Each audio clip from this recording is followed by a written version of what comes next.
Nakaharap ni Grandmaster Wesley So, walang iba kundi si Grandmaster Hikaru Nakamura sa kakatapos lang po na Title Tuesday. Last round pa sila naglaban. Kung sinong manalo, may chance pang mag-champion.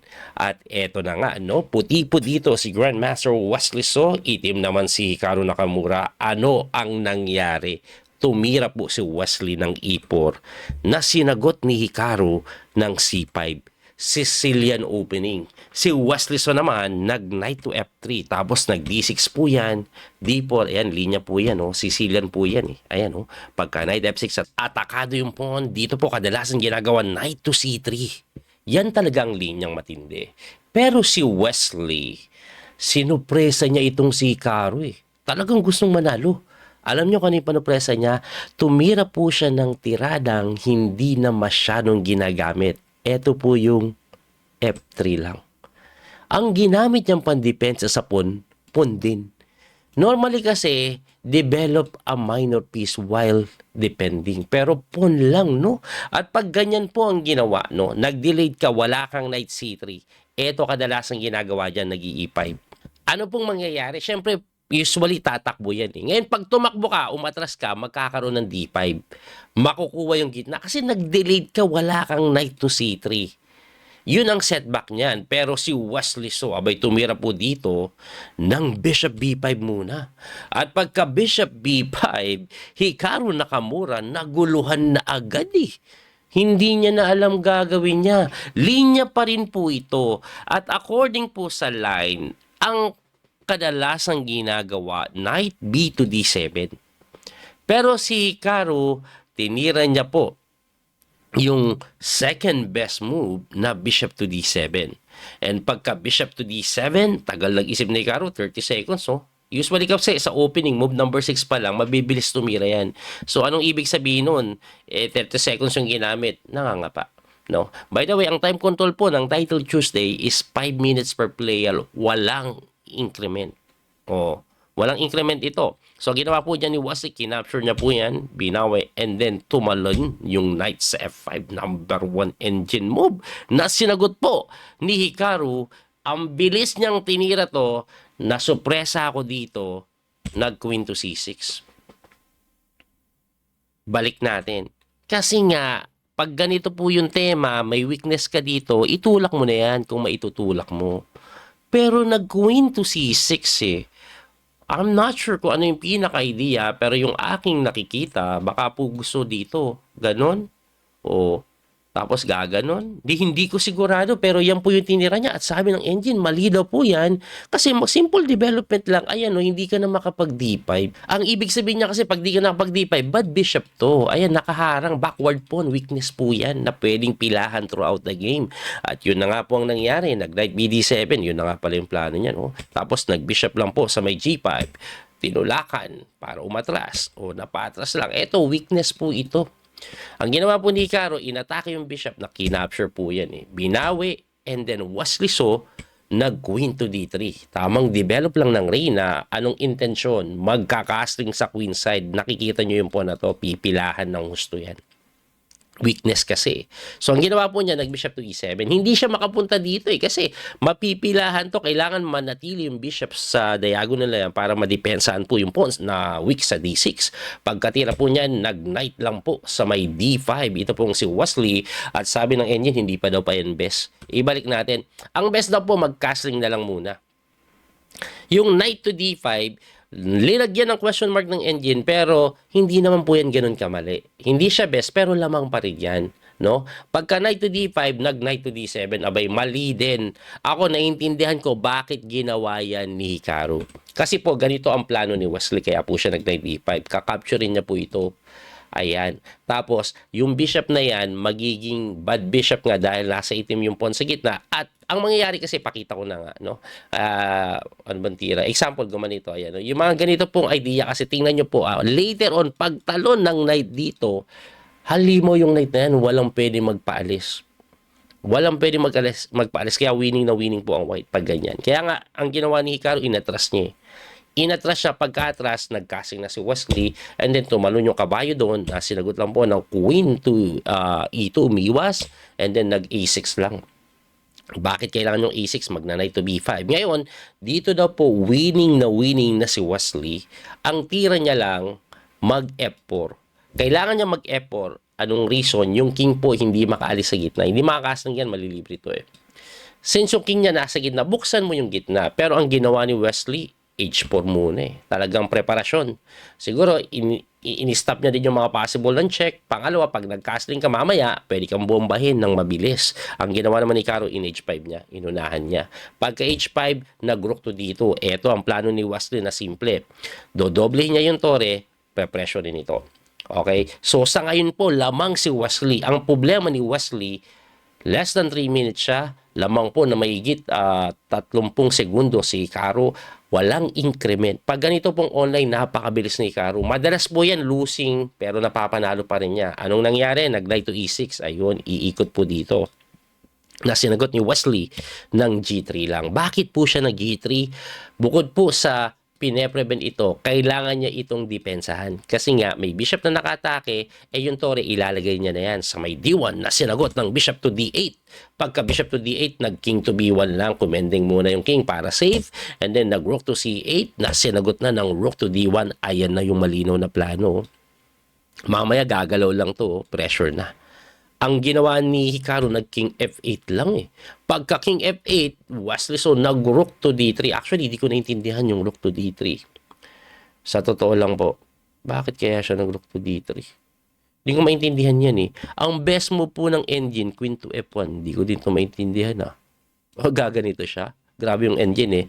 May knight E3 dan. Eto pwede din. Yan. Pero yung rook to D3, hindi ko talaga gets.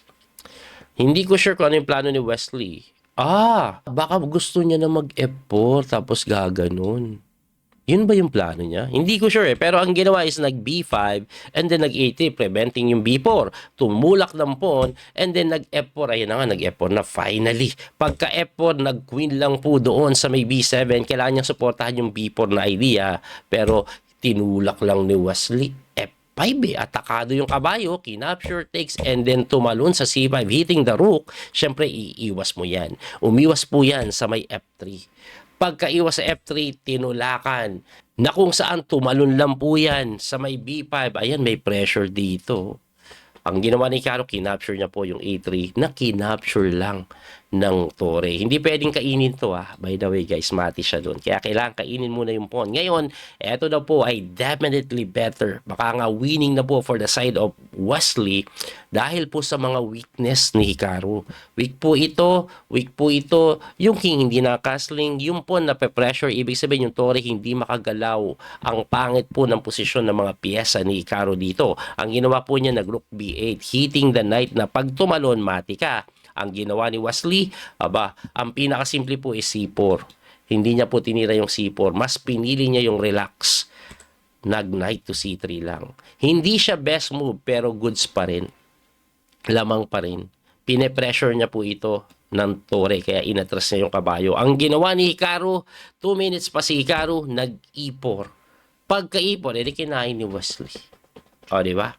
Nakain yung libreng pawn. Tumira po yan ng bishop lang doon sa may E7, hitting the rook na sinagot ng rook lang sa may D5. Bumalik lang, umayos na. Umatras eh. Pagka-atras, nag-queen to C6. Sinakmal na ni Wesley yung pawn. So, kung bibilangin natin, lamang na po ng 2 pawn na malinis, pero less than 2 minutes na lang sila. Yan yung problema. Kaso, pagkatira po ng rook takes pawn, di ba? Tumira dito si Hikaru ng bishop to F6. Big blunder dahil may napakasimpleng rook to D6. Ako ang nakita ko ito eh. Pero ito pala, sa pool. Pagka rook to D6, tumira po yan ng queen doon.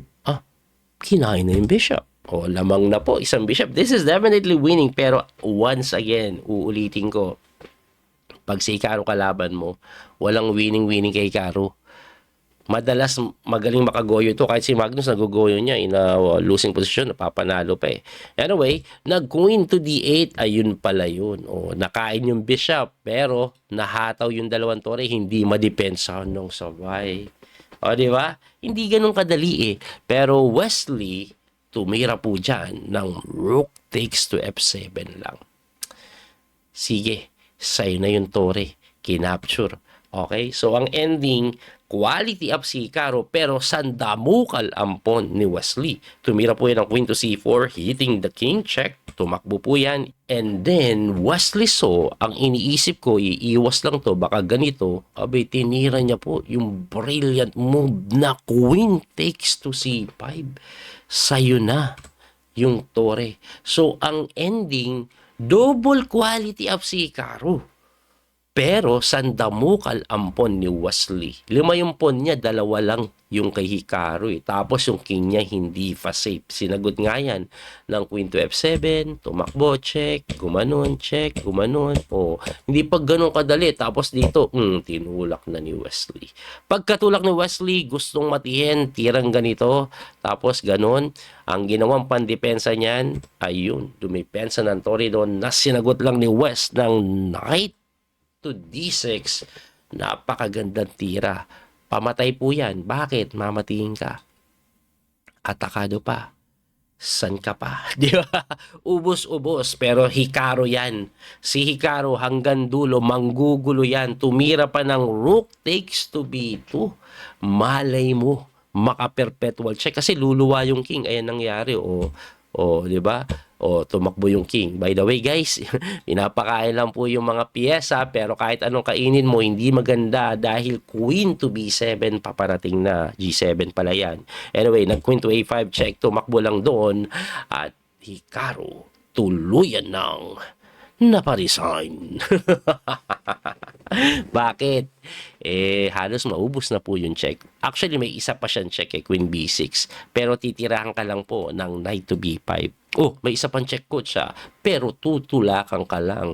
Ubos na uncheck. Ang daming paparating na mate. Hindi mo na madepensahan yan. Kaya malamang sa alamang, ikaw ay talagang magre-resign.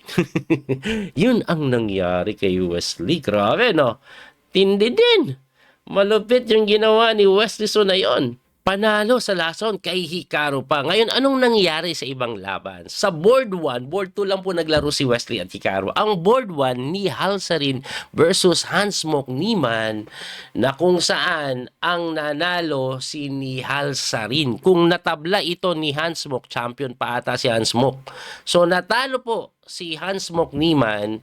Grabe, tingnan yung oras. 4 seconds na lang. Kaso minati siya hindi umabot.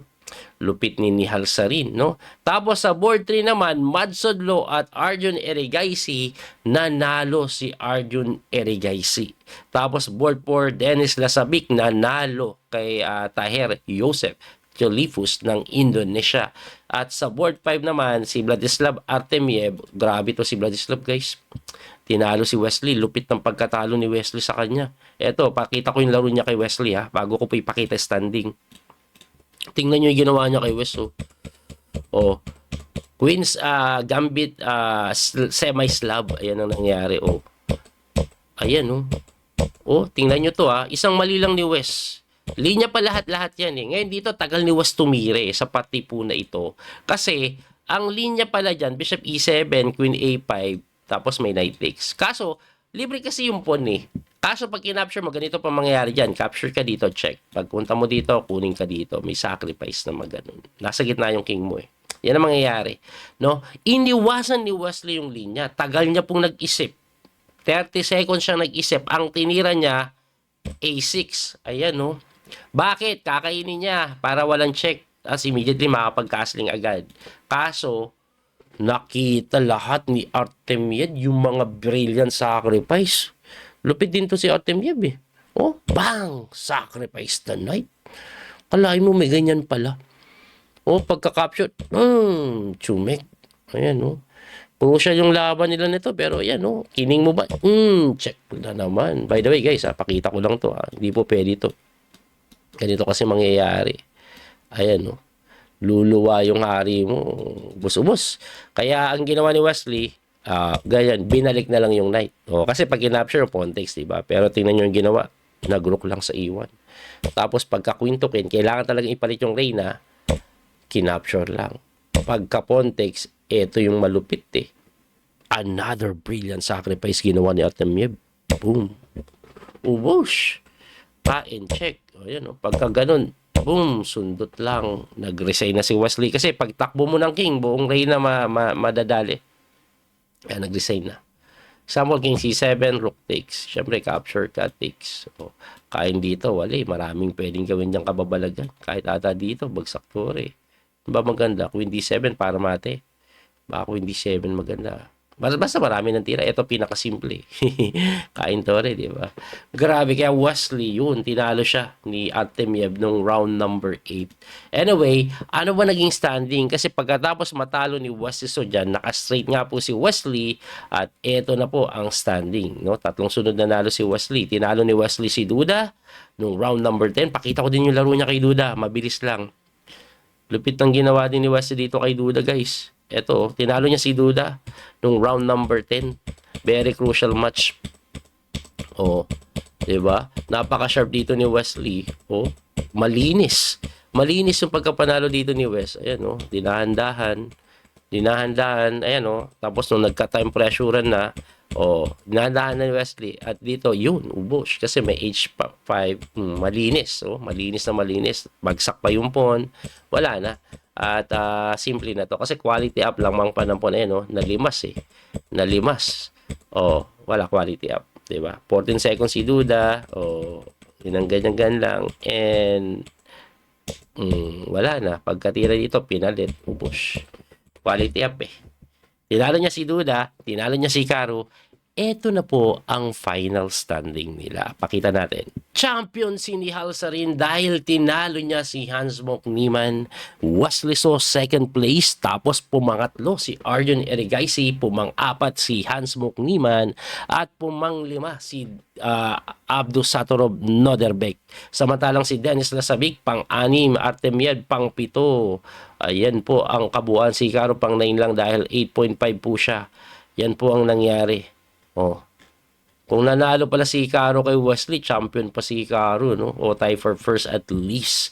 Yan po ang naging kabuuan ng torneo. Salamat po sa inyong suporta. Nag-live si ako kagabi, kaya lang round 4 na ako nagsimula. Kasi nagbago na naman sila ng oras. Mas maaga na naglalaro ngayon. No, nakaraan kasi alas 12, ngayon alas 11 na lang ng gabi sa Pilipinas.